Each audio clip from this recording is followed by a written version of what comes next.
আসসালামু আলাইকুম।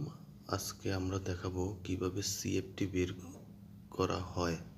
আমরা ধরে নিচ্ছি কোনো একটা জায়গার এই পাশটাতে আছে 50 ফিট, এই পাশটাতে আছে 20 ফিট, আর এই পাশটাতে আছে 1 feet.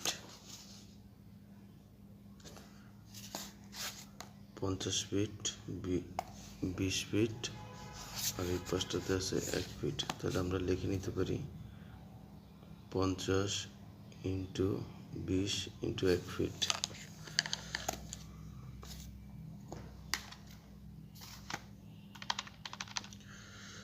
50 into 20 into 1 feet, 1000 CFT.